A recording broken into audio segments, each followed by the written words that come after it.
মাঝরাতে মা তার যুবতী মেয়েকে ভাইপোর ঘরে ঢুকিয়ে দিয়ে বলল, যেভাবেই হোক আজ লেফটেন্যান্ট ইপ্রান তালুকদারকে হাত করবি, সেটা হোক মুখের বুলি দিয়ে নয়তো দেহ দিয়ে। অধরা মেয়েটা মায়ের প্ল্যান আঁচ করে ভীত কণ্ঠে শুধালো, ইপ্রান ভাই কি বলবে আমাকে? আমার ভীষণ ভয় করছে মা। মেয়ের কথা শুনে খ্যাক খ্যাক করে উঠল মমতা। বলল, এত সুন্দর দেহ দিয়ে করবিটা কি, যদি একটা জোয়ান ছেলেকে নিজের প্রতি আকৃষ্ট করতে না পারোস? কিন্তু ইপ্রান ভাই সবার মতো নয় মা। শোন অধরা, পুরুষ মানুষ রাতের অন্ধকারে নারীর দেহ পাইলে মোম হইয়া যায়, সেই দেহটা হোক সুন্দর কিংবা কুৎসিত। উপরে উপরে পুরুষ যতই কঠোর হোক, এরা একবার নারীর দেহের স্পর্শ পাইলে সেই কঠোরতাকে বেশিক্ষণ ধরে রাখতে পারে না, শরীরের কামে ঠিকই ধরা দেয়। আমি কি বলছি তুই বুঝতে পারছিস? অধরা চনমনে দুদিকে মাথা নাড়িয়ে বলল, বুঝেছি। ভেতরে ভেতরে সেও ইপ্রান ভাইকে নিজের করে পেতে চায়। কিশোরী বয়স থেকেই মা তাকে লেলিয়ে দিয়েছে মানুষটার প্রতি। সেই থেকেই মানুষটাকে নিয়ে ওর কত কল্পনা জল্পনা। কিন্তু আফসোস, ইপ্রান ভাই তার সঙ্গে সব সময় রাস্তার কুকুরটার মতনই ব্যবহার করেন। কখনো অধরাতে ভুলেনি সে, ভুলেও কখনো আশকারা দেয়নি। আজ যদি মায়ের কথাতে মানুষটা যদি সারা জীবনের জন্য ওর হয়, ক্ষতি কি? এসব ভাবতেই চকচক করে উঠছে অধরার লোভাতুর দুচোখ। মানুষটাকে নিজের একান্তই নিজের করে পাওয়ার বাসনায় যুবতী মেয়েটির বক্ষস্থল জুড়ে হিমশীতল শিহরণ বয়ে গেল। মানুষটি ওর হতে চলেছে, এতটুকু ভাবতেই মেয়েটার ভেতরটা শীতল হয়ে এলো। মমতা সতর্ক চোখে আশেপাশে একবার তাকিয়ে মেয়েকে ঠেলে ইপ্রানের রুমে ঢুকিয়ে দিল। নীরবে আরও একবার সতর্ক করে দিল, এই ছেলেটাকে কোনোভাবেই হাতছাড়া করা যাবে না অধু। মেয়ে তাকে আশ্বাস দিল। মমতা বাঁকা হেসে ওখান থেকে দ্রুত সরে গিয়ে সিঁড়ির পাশটাতে ঘাপটি মেরে রইল। ওর কোটিপতি বোনপতির একমাত্র ছেলে লেফটেন্যান্ট ইপ্রান তালুকদার। ছেলেটা দেখতে যেমন সুদর্শন, তেমনই বাপ বেটার টাকা পয়সার মালিক। এক বাপের এক পুত। কোনোভাবে একবার নিজের মেয়েকে কলকাঠি নাড়িয়ে ছেলেটার গলায় ঝুলিয়ে দিতে পারলেই রাজপুত্র আর রাজ্য দুটোই থাকবে হাতের মুঠোয়। আর আজ সেটার মোক্ষম একটা সুযোগও রয়েছে। মমতার বড় বোন মৌসুমী তালুকদারের বাড়িতে আজ একটা বিশেষ অনুষ্ঠান চলছে, সেই উপলক্ষেই ওরা এসেছে। এছাড়াও রয়েছে ঘর ভর্তি মেহমান। এর মধ্যে কোনোভাবে যদি মেয়েটা ঘটনাটা নিয়ে এগিয়ে যায়, তাহলে আজ রাতে মমতার দুর্দান্ত প্ল্যানটা জুৎসই মতো লেগে যাবে। এসব ভাবতেই মমতা একবার বিজয়ীর হাসি হাসল আর মেয়ের সংকেতের অপেক্ষা করতে লাগলো। অন্ধকার রুমটাতে নিঃশব্দে হাতড়াতে ইপ্রানের খাটের পাশে গিয়ে দাঁড়ালো অধরা। খাটের এক পাশে কাঁথা মুড়ি দিয়ে শুয়ে আছে কেউ। শুনশান নিশুতি রাতে অধরা মানুষটির ভারী নিঃশ্বাসের শব্দ শুনে সেই মানুষটির অস্তিত্ব অনুভব করল। অমনি তার কপালে শুকনো ভাঁজ পড়ল। ইপ্রান ভাই ফিরেছে। কখন এলো উনি? অধরার জানা মতে ইপ্রান বাহিরে ফেরেনি এখনও। ওর তো আরও পরে আসার কথা ছিল। মানুষটা কখন ফিরল? হয়তো অধরা টের পায়নি। এই ভেবে নিজের ভাবনাগুলো থেকে বেরিয়ে এলো মেয়েটা। আগে পিছে আর কোনো কিছু না ভেবেই ঘুমন্ত মানুষটার উপরে ঝাঁপিয়ে পড়ল। কিছুক্ষণ সেই মানুষটা থম মেরে চুপচাপ থাকলেও যুবতী মেয়ের কামকি আবদার উপেক্ষা করতে পারেনি। আচমকা পুরুষালী দুটো শক্ত হাত অধরার আপত্তিকর জায়গাগুলো ছুঁয়ে দিল। ইপ্রান ভাই তবে টোপ গিলেছে, এই ভেবেই আচমকা অধরা সাজানো নাটক মতে উচ্চ স্বরে চিৎকার করে উঠল, ইপ্রান ভাই কি করছেন? ছাড়ুন, ছাড়ুন আমায় প্লিজ। আমার এত বড় সর্বনাশ করবেন না ইপ্রান ভাই। মমতা এতক্ষণ তক্কে রয়েছিল। লাগাতারে অধরার উচ্চস্বরে চিৎকার শুনতে পেয়েই সে বেরিয়ে এলো। সেই সাথে এমন ভাব করলো যেন সে কিছুই জানে না। মমতা ঘুম ঘুম ভান ধরে বিচলিত কণ্ঠে মেয়েকে ডাকলো, অধরা, এই অধরা, কি হয়েছে? কি হয়েছে? কি হয়েছে মা? বলতে বলতে দরজার সামনে ছুটে গেল মমতা। ভেতর থেকে ওদের দরজা আটকানো। মমতা কাঠের দরজাটায় শব্দ করে মেয়ের নাম ধরে অনর্গল ডাকছে। মুহূর্তেই বাড়িশুদ্ধ মানুষ এসে ঘিরে ধরল ওদেরকে। মাঝরাতে অধরার এলোপাথারি চিৎকার শুনে হতবুদ্ধ তারা। সবার চোখে মুখে প্রশ্ন, সেই সঙ্গে সংশয়। ইপ্রান তালুকদারের রুমে অধরা কী করছে? দরজা ভেতর থেকে আটকানো কেন? ভেতরে কি চলছে? ইতিমধ্যে ভিড় ডিঙিয়ে মৌসুমী তালুকদার বোনের কাছে ছুটে এলো। বিচলিত কণ্ঠে জিজ্ঞেস করলো, কি হয়েছে, কি হয়েছে মমতা? অধরা চিৎকার করলো কেন? মমতা কান্না জড়িত কণ্ঠে জানালো, জানি না আপা। মৌসুমী তালুকদারের কপালে গোটা দুয়ে শুকনো ভাঁজ পড়ল। তার ছেলের রুম থেকে মধ্যরাতে একটা মেয়ে ইপ্রান ভাই বলে ডাকছে কেন? ঘটনা আঁচ করতে তার বেশিক্ষণ আর ভাবতে হলো না। তবুও তিনি জানেন তার ছেলে কখনো এমন কিছু করবে না। ছেলের প্রতি অগাধ বিশ্বাস তার আছে। তার ছেলেটা যে একটু অন্যরকম। তাহলে ঘটনা কি? মৌসুমী আর কাল বিলম্ব না করে দরজা থেকে মমতাকে সরিয়ে দিয়ে নিজেই মিহি স্বরে ডাকলো অধরাকে। ভেতরে কি হয়েছে অধরা? দরজাটা খোলো মা। বেশ কিছুক্ষণ পর ভেতর থেকে দরজা খুলে দিল অধরা। মুহূর্তেই দরজা ডিঙিয়ে হুড়মুড় করে ভেতরে প্রবেশ করলো এক ঝাঁক প্রশ্নবিদ্ধ মানুষ। পুরো রুম এখনও অন্ধকার। মৌসুমী এসে ত্রস্ত্র রুমের লাইট অন করে দিল। মুহূর্তেই আলোকিত রুমটাতে এক অবিশ্বাস্য ব্যাপার ঘটে গেল। রুমে দাঁড়িয়ে থাকা প্রতিটি মানুষ কিছু সময়ের জন্য বাক্যহারা হয়ে গেল। খাটের মাঝখানে শটান হয়ে শুয়ে আছে এক যুবক। তার পুরো শরীরটাতে চাদর টানা, মুখটাও দেখা যাচ্ছে না। এদিকে রুমের এক কোণায় ভয়ার্থ এলোমেলো কাপড়ে অধরাকে দাঁড়িয়ে থাকতে দেখা গেল। এরপরে আর ঘটনা বুঝতে কারো বেশিক্ষণ লাগলো না। মুহূর্তেই রুম ভর্তি মানুষগুলোর মধ্যে চলল তুমুল উত্তেজনা। চাপা মুখ চাওয়াচাওয়ি এসবের সব কিছু উপেক্ষা করে মৌসুমী এসে দ্রুত অধরাকে একটা বিছানার চাদর দিয়ে গা ঢেকে দিল। অধরা তৎক্ষণাৎ খালাকে জড়িয়ে ধরে ডুকরে উঠল, খালামণি। মৌসুমী তালুকদার মেয়েটাকে বুকের মাঝখানটাতে টেনে নিল। এর মাঝে পাশ থেকে গম্ভীর কণ্ঠে মৌসুমীর শাশুড়ি ইসাবেলা অধরাকে উদ্দেশ্য করে প্রশ্ন করল, এই মেয়ে, তুমি ইপ্রানের রুমে কি করে এলে? তোমার তো ইরাদের সঙ্গে ঘুমানোর কথা ছিল। অধরার সেই উত্তর ছিল ঠোঁটের আগায় সাজানো। সে বেশ রয়ে শয়ে বলল, আসলে এক রুমে একজন শোয়াতে আমার খুব গরম লাগছিল, তাই আমি একটু বাহিরে আসছিলাম। এরপর ইপ্রান ভাইয়ের রুমে উকি দিয়ে দেখি রুমটা খালি, তাই আমি আর ইরাদের কাছে না গিয়ে এখানেই শুয়ে পড়েছি। তাছাড়া আম্মু বলছিল ইপ্রান ভাই আজ রাতে বাসায় ফিরবে না, সেই ভেবেই আমি এখানে শুয়েছিলাম। কিন্তু উনি বলতে বলতে ফের কেঁদে ফেলল অধরা। এর পরেরটুকু বুঝতে কি আর কারো অসুবিধে আছে? মেয়ের ইঙ্গিত বুঝতে পেরে পাশ থেকে মমতা বেগমও মেয়েকে জড়িয়ে ধরে কান্নায় ভেঙে পড়ল, হা হুতা শুরু করলো। সবটা দেখে গর্জে উঠল ইশতিয়াক তালুকদার। তার বাড়িতে এসব কি চলছে? বিছানায় শুয়ে থাকা যুবকটির এত বড় সাহস! কে সে? ইপ্রান মাঝরাতে অধরার দিকে হাত বাড়িয়েছে। এত অধঃপতন হয়েছে ওর! ইশতিয়াক তালুকদার তীব্র ক্রোধ নিয়ে ছেলের দিকে এগিয়ে গেল আর ছুঁড়ে ফেলল যুবকটির গায়ে থাকা চাদরটি। মুহূর্তেই অনাকাঙ্ক্ষিত আর অপ্রত্যাশিতভাবে বেরিয়ে এলো একটি মুখ। ইপ্রানের জায়গায় রয়েছে তালুকদার বাড়ির চাকরটি। ইশতিয়াক তালুকদার যেন হাঁপ ছেড়ে বাঁচল। সেই সঙ্গে মানুষটা ভারী বিস্ময় হলো। সে বিরস কণ্ঠে বার কয়েক আওড়ালো, আরাফাত, আরাফাত, তুমি এখানে? আরাফাত থরথর করে কেঁপে উঠল। সবটা দেখে মমতার মাথায় যেন বিশাল আকাশটা ভেঙে পড়ল। এসব কি হয়ে গেল? ইয়া আল্লাহ! বেচারা মমতা হতবুদ্ধ হয়ে মাথা ঘুরিয়ে মেঝেতে ধপাস করে পড়ে গেল। অধরা আকাশ পাতাল কাঁপিয়ে চিৎকার করে উঠল, না! সবাই যখন এদের নিয়ে ব্যস্ত, আচমকা স্যুট বুট পরিহিত গমগমে আওয়াজে রুমে উপস্থিত হলো এক যুবক। গায়ে তার এখনও পেশাদার ইউনিফর্ম। তাকে দেখেই ভিড়ের মাঝ থেকে হাসল শ্যামময়ী একটি মুখ। সেই অবয়ব মেয়েটা দ্রুত ছুটে এসে যুবকটির পাশে দাঁড়ালো। মিহি কণ্ঠে ডাকলো, ইরফান ভাই। নিস্তব্ধতায় প্রতিটি প্রাণে স্যুট বুট পরিহিত গমগমে আওয়াজটা যেন এক যুদ্ধবাজের পদাচারণা।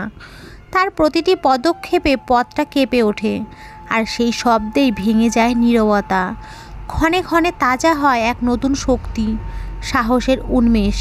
রুমের প্রতিটি মানুষ মুহূর্তের জন্য সেই শব্দে থমকে যায়। দৃষ্টি চলে যায় দরজার সামনে দাঁড়িয়ে থাকা লম্বা চওড়া সুঠম দেহের যুবকটির দিকে। তার হালকা চেহারা, মসৃণ ফর্সা ত্বকে উজ্জ্বল বর্ণটাও সবার নজরে পড়ে। ক্লিন শেভ করা মুখটাতে ছড়িয়ে ছিটিয়ে আছে গম্ভীর এক ভাব। মাথায় ছোট ছাটের সোজা চুলগুলো সুন্দরভাবে সাজানো, যা তার পরিষ্কার চেহারার সঙ্গে একদম মানানসই। তবুও যুবকটির ঘোলাটে চোখ দুটোতে রয়েছে এক অদ্ভুত গভীরতা, যেন তার ভাবনাতে দৃষ্টিতে নতুন নতুন কোনো রহস্য লুকিয়ে আছে। এই রহস্য বোঝার ক্ষমতা যে সাধারণ মানুষদের ধরা ছোঁয়ারও বাইরে, তাও স্পষ্ট। আচমকা আগমনকারী এই যুবকটির গায়ে পেশাদার ইউনিফর্ম আর মাথায় সঠিকভাবে বসানো ক্যাপ, যা তার সৈনিক সত্তাকে আরও প্রাধান্য দিল। ছেলেকে দেখেই মা সবার আগে এগিয়ে আসলো, চোখে তার উদ্বেগের ছাপ। সেভাবেই মা আনমনা স্বরে বললেন, কখন এলে বাপ? তুমি আজ মেসে যাওনি? ইরফান মায়ের দিকে একবার শান্ত চোখে তাকিয়ে স্পষ্ট স্বরে বলল, আমি তো কয়েকটা দিন ছুটিতেই ছিলাম মা, তাই ইমার্জেন্সি ডিউটি শেষ করে সরাসরি বাসায় চলে এসেছি। মৌসুমী তালুকদার আরও কিছু বলতে যাচ্ছিল, তার আগেই ইরফান মাকে থামিয়ে দিল। সবার দিকে একবার তীক্ষ্ণ দৃষ্টিতে তাকিয়ে টান টান সোজা হয়ে দাঁড়ালো। গম্ভীর কণ্ঠে বলল, what are you all doing in my room? Ask everyone to leave right now মা। I am very tired, I need some rest, I will talk to you later. Mousumi Talukdar এরপর আর ছেলের কথা পিঠে কিছুই বলল না, সবাইকে চলে যেতে বলল। ইশতিয়াক তালুকদার আরাফাতকে আসামির ন্যায় শক্ত হাতে ধরে নিয়ে গেল বসার ঘরটাতে। যাওয়ার আগে আরাফাত একবার ইরফান তালুকদারের দিকে নিষ্পাপ চোখে তাকালো, এরপর মনে মনে কি বলল, ইরফান ভাই আমি নির্দোষ, আমাকে বাঁচান। হয়তো বলল, যা কোনো কিছুই ইরফানের দৃষ্টির অগোচর হলো না। ইরফান ভাইকে দেখে অধরার গুনগুন করা কান্নার স্বরটা আরও স্পষ্ট হলো, ক্ষণে ক্ষণে নাক টানার শব্দটাও বাড়ল। সেদিকে ভুলেও একবারও তাকালো না ইরফান তালুকদার।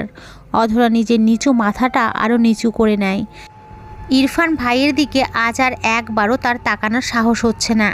এতগুলো মানুষের সামনে লজ্জায় অপমানে তার ইচ্ছে করছে মরে যেতে, অথবা এক ছুটে কোথাও পালিয়ে যেতে, কিন্তু সে উপায় নেই।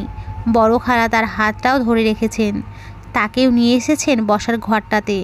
তার পিছনে পিছনে বিপর্যস্ত এলোমেলো চেহারার মমতাও এলো। তার মাথাটা এখনও ভন ভন করে ঘুরছে। হায় আফসোস, নিজ হাতে নিজের মেয়েটার কি সর্বনাশটাই সে করলো। মধ্যরাতে তালুকদার বাড়ির বসার ঘরটাতে আজ মানুষজনে পরিপূর্ণ। সেখান থেকে বাদ পড়েনি ছোট বড় বাড়ির একটি প্রাণীও। ওদের সবার ভেতরেই চলছে চাপা উত্তেজনা। কি হয়েছে, এর পরে কি হবে, পরবর্তী কার্যকলাপ দেখার জন্য সকলে মুখিয়ে আছে, কিন্তু কারো কথা বলার সাহস হচ্ছে না। সবাই আগ্রহ নিয়ে তাকিয়ে আছে বাড়ির বড় কর্তা ইশতিয়াক তালুকদারের মুখপানে। মানুষটা ভয়াবহ রকমের রেগে আছেন। কিছুক্ষণের জন্য শুনশান নীরবতায় আচ্ছন্ন বসার ঘর। ঘরটার মাঝখানে দাঁড়িয়ে আছে আরাফাত, অন্য পাশে জড়সড় হয়ে দাঁড়িয়ে আছে অধরা। ওদের দুজনের মাথাটাই নত। আরাফাত তীব্র ত্রাসে রীতিমতো ঘামছে, অধরা কাঁপছে। ওদের কাঁপাকাঁপির মাঝে হঠাৎ ইশতিয়াক তালুকদার বজ্র কণ্ঠে সর্বপ্রথম আরাফাতকে প্রশ্ন করল, তুমি ইরফানের রুমে কি করছিলে আরাফাত? তুমি জানো না ইরফানের রুমে কাউকে ঢোকার অনুমতি নেই? আরাফাতের ভয়ার্ত মুখটা আরও আমসি হয়ে এলো। ছেলেটার হাঁটুতে কাঁপন অনুভব হলো। অজানা এক ভয় মনের মাঝে তল্লি তল্লা চেপে বসলো। সেটা কীরকম ভয়? স্বজন হারানোর ভয়, আশ্রয় হারানোর ভয়। আরাফাতের মতো রাস্তায় পড়ে থাকা এতিম শিশুকে তালুকদার বাড়িতে আশ্রয় দিয়েছিলেন মৌসুমী তালুকদার। শুধু আশ্রয় না, মায়ের জায়গা দিয়ে বুকে জড়িয়ে নিয়েছিলেন। সেই সঙ্গে মা ডাকার অধিকারও দিয়েছে বিলাসবহুল জীবন। পড়ালেখার সুযোগটাও বাদ পড়েনি এতে। আরাফাতের স্পষ্ট এখনও মনে আছে, ফুটপাতে বসে সদ্য বাবা মা হারা আরাফাত খুব কাঁদছিল। কোথায় যাবে, কি করবে, কি খাবে, কে ঘুম পাড়িয়ে দিবে ওকে, এসব নিয়ে যখন ছোট্ট আরাফাত দিশাহারা হয়ে কাঁদছিল, মা মা বলে ডাকছিল, ঠিক কিছুক্ষণ পরেই একজোড়া স্নেহময়ী কোনো মায়ের হাত তার কাঁধ ছুঁয়ে বলল, তুমি কাঁদছো কেন বাবা? তোমার মাকে খুঁজে পাচ্ছ না বুঝি? আরাফাত তখনও অঝরে কেঁদে কেঁদে আগন্তুক নারীটিকে বলে দিল, জানো আমার মা নেই, তুমি আমার মা হবে। মৌসুমী তালুকদারের মাতৃমনে অমনি বাচ্চাটার কথায় ধাক্কা খেলো। কেমন ভারী ভারী কথা বলছে ছেলেটা। আমার মা নেই, এর থেকে ভারী শব্দ আর পৃথিবীতে আছে? বাচ্চা ছেলেটার মায়াময় চেহারা আর মায়াময় আবদার সে উপেক্ষা করতে পারেনি। সকল ফর্মালিটি পূর্ণ করে সেদিনই আরাফাতকে তালুকদার বাড়িতে নিয়ে আসেন মৌসুমী। এরপর থেকে ছোট্ট মায়াভরা বাচ্চাটাকে নিজের ছোট ভাইয়ের জায়গাটাও দিয়ে দিলেন ইরফান। প্রথমে তালুকদার বাড়িতে ইরফান ও মৌসুমী ছাড়া কেউই তাকে পছন্দ করতেন না। ধীরে ধীরে ওর আচরণে বাড়ির সকলেই মুগ্ধ হলো। এরপর থেকে ওর আর কিছুই কমতি রইল না। বাড়ির সবাই এতিম আরাফাতকে ভালোবাসা দিয়েছে, পূর্ণাঙ্গ একটি পরিবারের অভাব ঘুচিয়ে দিয়েছে স্বাধীনতা। ছেলে হিসেবে কাঁধে তুলেও দিয়েছে কিছু দায়িত্ব। আড়ালে আবডালে বাহিরের মানুষেরা আরাফাতকে তালুকদারের বাড়ির কাজের লোকও বলেও জানে। তালুকদার বাড়ির দ্বিতীয় ছেলে সে, ইরফানের ছোট্ট ভাই, ইরার বড় ভাই। ওদের দুই ভাইয়ের তো একটি মাত্রই আদরের বোন ইরা। এছাড়াও রয়েছে আস্ত একটা কাজিন মহল, রয়েছে বন্ধু মহল। আরাফাতও এদের সবাইকে বড় আপন করে নিয়েছে। এরপর তো ভালোই যাচ্ছিল আরাফাতের দিনগুলো। তবে এই ঝড় নতুন করে আবার কেন এলো ওর জীবনে? জীবন থেকে কি কম হারিয়েছে আরাফাত? এবার বুঝি ওর থেকে শেষ আশ্রয়টুকু কেড়ে নিতে চাইছে নিয়তি। তার বেলায় নিয়তি এত নিষ্ঠুর। এসব ভাবতে ভাবতেই আরাফাতের চোখ জোড়া চিকচিক করে উঠল। এরই মাঝে আচমকা আবারও ইশতিয়াক তালুকদারের হুঙ্কার শোনা গেল। কথা বলছো না কেন ইডিয়েট? আমি কিছু জিজ্ঞেস করছি না? আরাফাত ভয়ে ভয়ে একবার মায়ের মুখের দিকে তাকায়। মৌসুমী ইশারায় ছেলেকে আশ্বাস দিল যেন, সত্যিটাই বলো বাবা, আমি জানি তুমি নির্দোষ। আরাফাত এতে একটু ভরসা পেল। শুকনো ঠোঁটজোড়া একবার ভিজিয়ে জড়ানো কণ্ঠে আওড়ালো, আমি সন্ধ্যা থেকে ইরফান ভাইয়ের সাথেই ছিলাম বড় আব্বু। হঠাৎ ভাইয়ার উপর মহল থেকে ইমার্জেন্সি ডাক পড়ল, আর ভাইয়া তখনই চলে গেল। আমি আর একা একা কী করব? বন্ধুর বাসায় যাচ্ছিলাম ঘুমানোর জন্য। কেননা আমার রুমে বড় ফুপা আর মেজো ফুপা আগেই ঘুমাচ্ছিল। বড়দের মধ্যে ঘুমাতে আমার অস্বস্তি লাগছিল, তাই ভাবলাম রাতটা বন্ধুদের সাথে কাটাবো। কিন্তু ভাইয়া যেতে দিল না, বারণ করে বলল কোথাও যেতে হবে না, তুই বরং আজ আমার রুমটাতেই ঘুমাস। আমার রুম তো খালিই পড়ে আছে।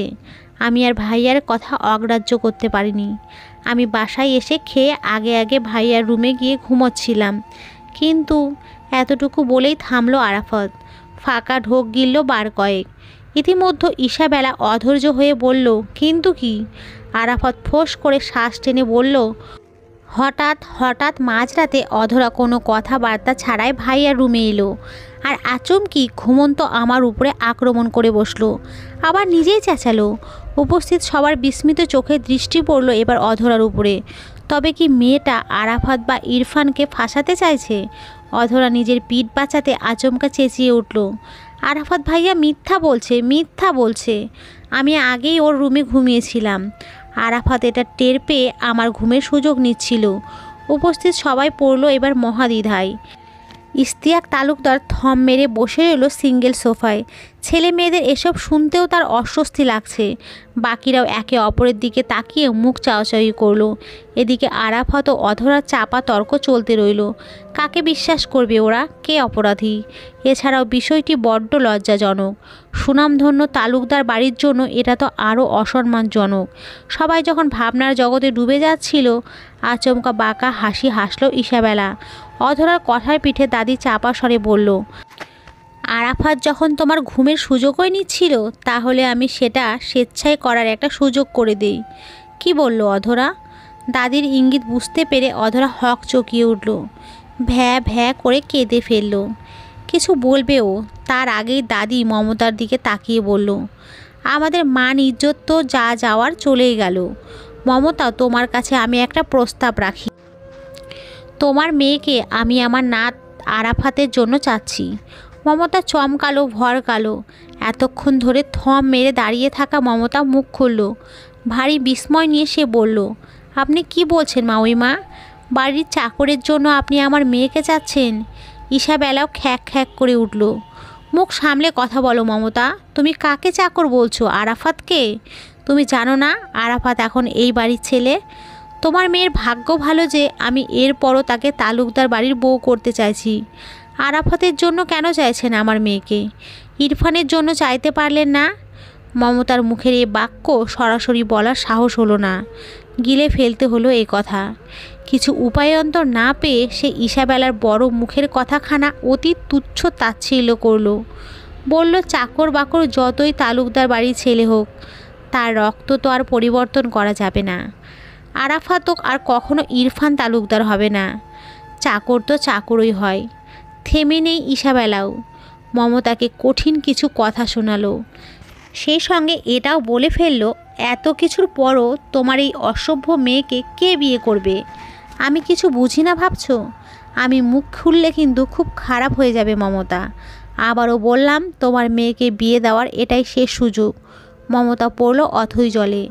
একমাত্র মেয়েকে কিনা শেষমেশ নাম পরিচয়হীন একটা চাকর শ্রেণীর ছেলের সঙ্গে বিয়ে দিতে হবে। সে কি করলো? নিজের হাতেই নিজের মেয়েটাকে শেষ করে ফেললো। আসলেই তো সবটা জেনে শুনে এরপর ওর মেয়েকে কে বিয়ে করবে? মমতা অতি শোকে পাথর হয়ে গেল। সবটা শুনে অধরা চেতনাহীন হয়ে পড়ল। একে তো মান সম্মান সব গেল, এর উপরে কিনা বিয়ে করতে হবে আরাফাতকে। এদিকে ইসাবেলা তার সিদ্ধান্তে অটল। ইশতিয়াক তালুকদার, মৌসুমী তালুকদার সহ বাড়ির মেজো ও ছোট বউ চুপ করে রইল। মায়ের উপর সিদ্ধান্ত চাপিয়ে দেওয়ার মতো দুঃসাধ্য ওদের নেই। সবাই যখন নিজ নিজ জগৎ নিয়ে ভাবছিল, আচমকা সেখানে শোনা গেল ইরফান তালুকদারের গভীর পুরুষালী কণ্ঠস্বর।